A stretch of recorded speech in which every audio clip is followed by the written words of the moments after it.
আপনারা কি জানেন জ্ঞানের সবচেয়ে প্রধান গুরু হিসেবে কাকে ধরা হয়? আপনাকে সক্রেটিসের নাম শুনছেন? সক্রেটিস শোনেন নাই? সক্রেটিসের একজন স্টুডেন্ট ছিল, তার নাম ছিল প্লেটো। প্লেটোর নাম শুনছেন?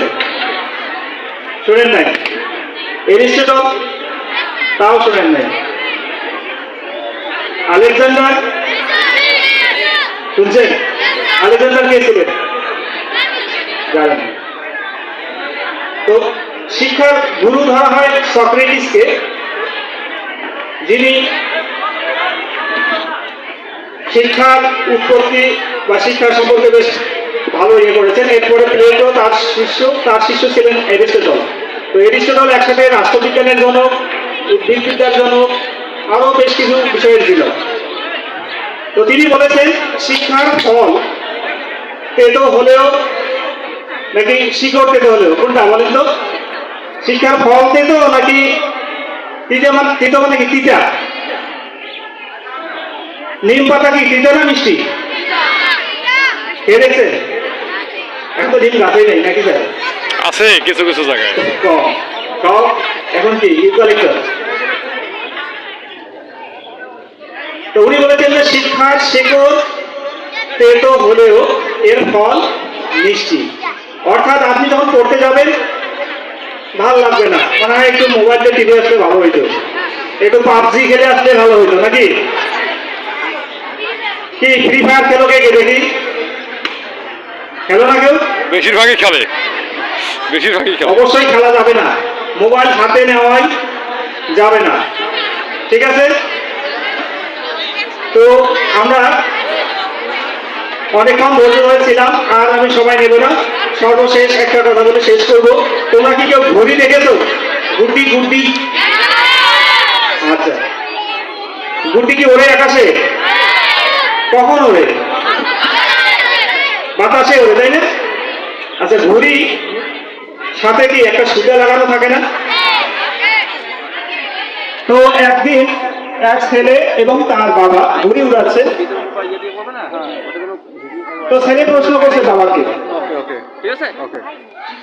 বাবা ঘুড়িটা তো উঠতেছে, এর উড়ার তো প্রধান বাধা হচ্ছে এই সুতাটা, আপনার কাছে কি তাই মনে হয় না?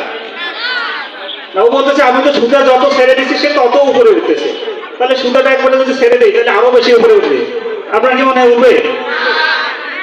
কেন উঠবে না? পড়ে যাবে, তাই না? তা ও বাবা তখন কি করলো, ঠিক আছে তোমার মনে হচ্ছে তাই, কিন্তু একবার ছেড়ে দিয়ে দেখো তো কত উপরে ওঠে। ছেড়ে দেওয়ার পর কি উঠবে? পড়ে যাবে। তো ঠিক আপনারা যখন পড়াশোনা করবেন, স্যাররা বকা দিবে, মারবে, বাবা মা হয়তো বকা দিবে, আপনার মনে হবে যে এরা মনে হয় আমার শত্রু, এদের কারণে আমি এটা করতে পারতেছি না, ওটা করতে পারতেছি না, ঠিক আছে? কিন্তু এই বকা, এই গালি, এইগুলো হচ্ছে সেই ঘড়ির সুতার মতো। যেদিন দেখবা যে তোমার এই বকা বন্ধ হয়ে যাবে, সেদিন থেকে মনে করবে তোমার পতন শুরু হয়ে যাবে। অতএব কোন শিক্ষক যদি তোমাকে শাসন করে সেটাকে অবশ্যই আশীর্বাদ হিসেবে নিতে হবে। এবং আমি গার্ডিয়ানদেরকেও বলবো, কোন শিক্ষক যদি আপনার সন্তানকে শাসন করে তাহলে এটাকে অবশ্যই আশীর্বাদ হিসেবে নিতে হবে।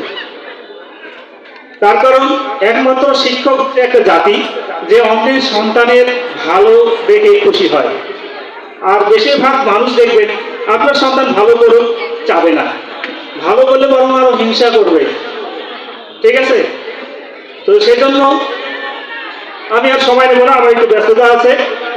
তো আপনারা এত সুন্দর মনোযোগ দিয়ে আমার মতো এই ছোট্ট মানুষের কথা শুনলেন, এজন্য সবাইকে ধন্যবাদ জানাচ্ছি এই কলেজ প্রশাসনকে, যারা বড়খাতার মতো জায়গায় এত সুন্দর একটি প্রতিষ্ঠান দাঁড় করাচ্ছেন।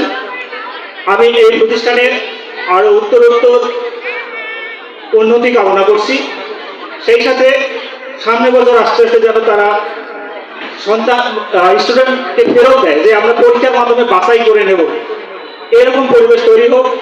এবং এই পরিবেশ তৈরি করার জন্য আপনারা যারা আছেন স্টুডেন্ট, তারা ইউথের অ্যাম্বাসেডর, তোমরা ভালো করে পড়াশোনা করবে, করে এই স্কুলের নাম উজ্জ্বল করবে।